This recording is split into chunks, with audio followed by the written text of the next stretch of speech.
Welcome to decay kitchen. આજે આપણે એકદમ સોફ્ટ એવા દહીં વડા બનાવવાના છીએ, તો કેવી રીતે બનાવવા એ જોઈ લઈએ। એના માટે 3/4 કપ અડદની દાળ લીધી છે અને તેમાં 2 મુઠ્ઠી મગની દાળ નાખી દેવાની, જેથી 1 કપ થઈ જશે। તેને આપણે સારી રીતે 2-3 પાણીથી ધોઈ લેવાનું। પછી આપણે 4 થી 5 કલાક તેને પલાળી દેવાની છે।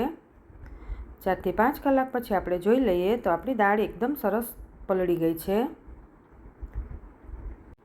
તેમાંથી આપણે બધું પાણી નિતારી લેવાનું છે। હવે આપણે તેને મિક્સર જારમાં નાખીને પીસી લેવાનું છે।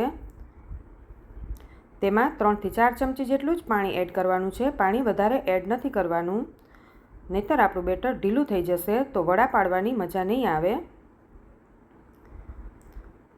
દાળ આપણી પીસાઈ ગઈ છે, તો આપણે તેને એક વાસણમાં લઈ લઈએ। વાસણ બને ત્યાં સુધી પોળું હોય એવું લેવાનું, જેથી આપણને ફેંટવાની મજા આવે। હવે આપણે 5 થી 6 મિનિટ સુધી તેને ફેંટી લેવાનું છે, જેથી આપણો લોટ એકદમ ફ્લફી થઈ જશે। બેટર આપણું તૈયાર છે કે નહીં એ જોવા માટે એક વાટકીમાં થોડું પાણી લેવાનું, તેમાં થોડું બેટર નાખી દેવાનું। એ ઉપર તરે છે, જેથી આપણું બેટર એકદમ તૈયાર થઈ ગયું છે। પછી આપણે તેમાં મીઠું સ્વાદ પ્રમાણે એડ કરી દઈએ। 1 ચમચી આદુ મરચાં, ચપટી એવું જીરું નાખી દેવાનું। હવે તેને આપણે સારી રીતે મિક્સ કરી દેવાનું છે।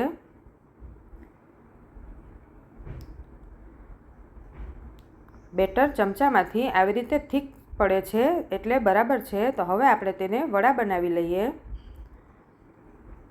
વડા માટે તેલ ગરમ મૂકી દીધું છે, ત્યાં સુધીમાં એક બાઉલમાં પાણીમાં થોડું મીઠું નાખીને મિક્સ કરી લઈએ।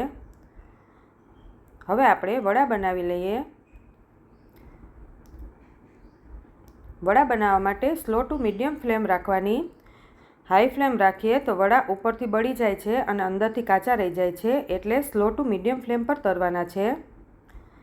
ગોલ્ડન બ્રાઉન રંગના થાય ત્યાં સુધી આપણે તેને તળી લઈએ।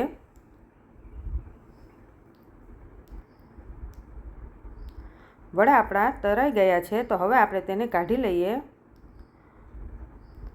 કાઢીને આપણે જે પાણી તૈયાર કર્યું હતું એમાં નાખી દેવાના। પછી આપણે દહીં બનાવી લઈએ। તો તેના માટે મેં 4 મોટા ચમચા દહીં લીધું છે, તેમાં અડધી ચમચી જેટલું મીઠું એડ કરી દેવાનું અને 5 ચમચી જેટલી મેં દળેલી સાકર લીધી છે। તમે ખાંડ પણ લઈ શકો છો। દહીં કેટલું ખાટું છે એ પ્રમાણે ખાંડનું પ્રમાણ રાખવાનું, એટલે ખાંડ તમે વધારે ઓછી કરી શકો છો। હવે આપણે તેને ઝેરણીથી ઝેરી લેવાનું છે। દહીં આપણું તૈયાર થઈ ગયું છે। હવે આપણે આને એકદમ ઠંડુ કરી લઈએ દહીંને।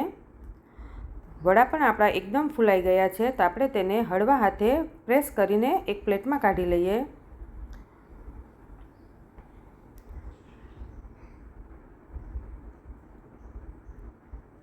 પછી આપણે તેની ઉપર દહીં નાખવાનું। દહીં અને વડા એકદમ ઠંડા હોય તો ખાવાની ખૂબ મજા આવે છે। પછી તેના ઉપર આપણે મીઠી ચટણી નાખી દેવાની। ખજૂર આંબલીની ચટણી આવે એ છે। પછી જે કોથમીર મરચાંની ચટણી આવે એ નાખી દેવાની। શેકેલા જીરા પાવડર અને લાલ મરચું નાખી ઉપર સેજ મરી પાવડર નાખી દેવાનો। પછી લીલા ધાણા નાખી દઈએ। આમાં તમારી ચોઈસ પ્રમાણે તમે કાજુના કટકા, કિસમિસ, થોડા દાડમના દાણા પણ નાખી શકો છો। આપણા વડા એકદમ સોફ્ટ બન્યા છે। તો તૈયાર છે આપણા દહીં વડા।